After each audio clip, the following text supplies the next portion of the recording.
Hey guys, it's Randy from Beatnik24, and you know me well enough to know that I have to comment about this NFL decision to fine all players who do not stand during the national anthem. I want to ensure that everybody understands the significance of what's going on. I see it as a personal whipping.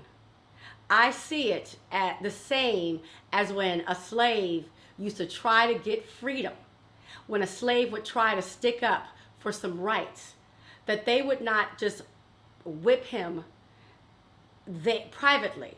They would whip him in front of in front of everybody and say, behave, boy, behave.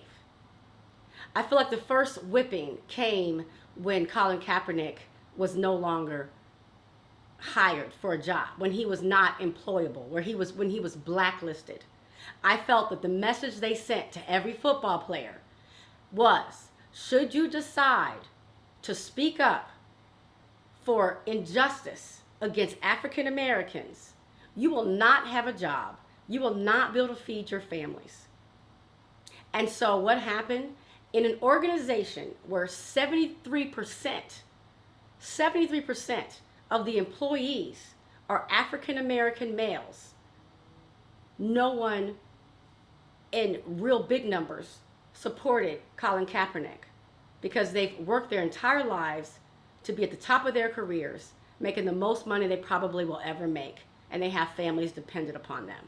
73% we are represented, and we still were too scared to speak up because you know that 95% of those men have a problem with injustice in America. They cannot not have a problem. And that is what I want to go back to, the cause of this entire protest. As much as people will try to distract from the real issue, Colin Kaepernick knelt specifically to bring notice to the injustices facing African Americans, to the harassment by police of African Americans, and to being oppressed. The two issues, harassment and oppression. Now let's compare that to the Me Too movement that was kicked off in January of this year, fully. They were against two things: harassment against women and oppression. Two exactly similar causes. The only difference, the people who we're trying to protect. Colin Kaepernick was trying to protect black people, and it was being pushed by a black male. And the white women who brought this to light, although black women started the movement, but the white women who got mainly the credit for it and the notoriety, who started this movement, the actresses, were fighting against harassment and oppression, for women. And look at how those were treated very differently. Okay? On January 7th at the Golden Globe, even when the white actresses were walking down the red carpet, they literally cut off interviewees so they could speak about Me Too. Natalie Portman was very vocal at the awards. Meryl Streep, Oprah Winfrey. Women spoke very passionately. They showed emotions of anger, disgust during the award ceremony about what was going on with women being harassed in the industry.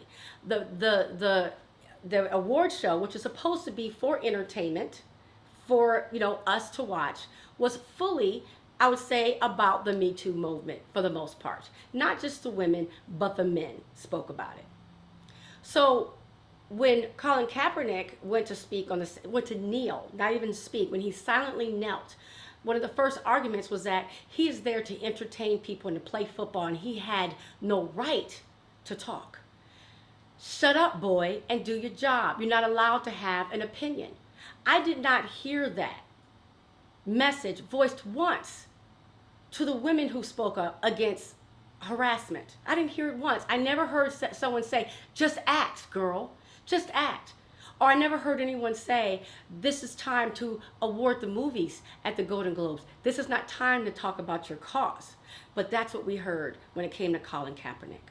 Also, no one ever detracted from what the women were fighting for.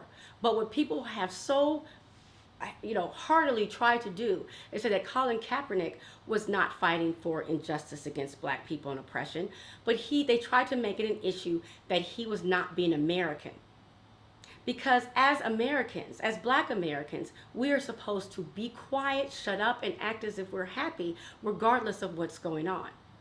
But Colin Kaepernick has not been unpatriotic. Colin Kaepernick has never had a problem with the flag or the anthem or being America. Colin Kaepernick did exactly what Americans are supposed to do. We're supposed to live here and fight for liberty and justice for all. We're supposed to live here, and if we see something wrong, we're supposed to work to fix it. But he's not allowed, whereas these women were. Let's go on to look at the way these women were treated by the rest of the public when they spoke out. When these women spoke out against the injustices against women, they were immediately lauded as warriors and heroes. News media ran with the story. They were on the covers of magazines. They were granted multiple interviews. On the other hand, we have Colin Kaepernick that was called unpatriotic. He was also called ungrateful for the opportunities that he's been granted, as if he is not the one who had the athletic prowess, as if he's not the one who went to practice every day, day after day, his entire life, ate well and took care of his body. But he was called ungrateful because he simply knelt and didn't say a word. We had, when the women came out, the Democratic Committee, over hundreds, wore pins in solidarity. When Colin Kaepernick came out, we had Trump speaking at a rally saying that if Colin Kaepernick didn't like living in America, then perhaps he should go. And also at a rally in Alabama, he said that he would just look forward to the day when one owner would just kick a son of a bitch off of the field should they not stand for the anthem, to rousing applause. Colin Kaepernick got death threats immediately. Whereas these women were given $1.5 million by Michael Wahlberg, there was a whole fund set up where they were trying to raise money for their cause. Colin Kaepernick had to create a fund himself and fund it himself, where he would pledge $1 million to help out with his specific cause of his own money. And he also lost money because he was not allowed to play again. So here we are with two almost exactly the same causes, oppression and harassment. And yet, when a black man fights for rights for black people, he is shut out, shut down. And every other black man is told, you better not do it. You better not speak out. You better not take a stand, even if it's a silent stand, even if it's just you kneeling on the side. Or we will, one, not give you a job. You will not have a job possibly. And two, we're going to fine you. So your job, black man, sit down, shut up, and smile as if you're happy. And if people can't recognize that, then we have a really big problem. Bigger than we even recognize. We have been silenced, guys. We have been silenced. This is me, Randy. Talk to you next time.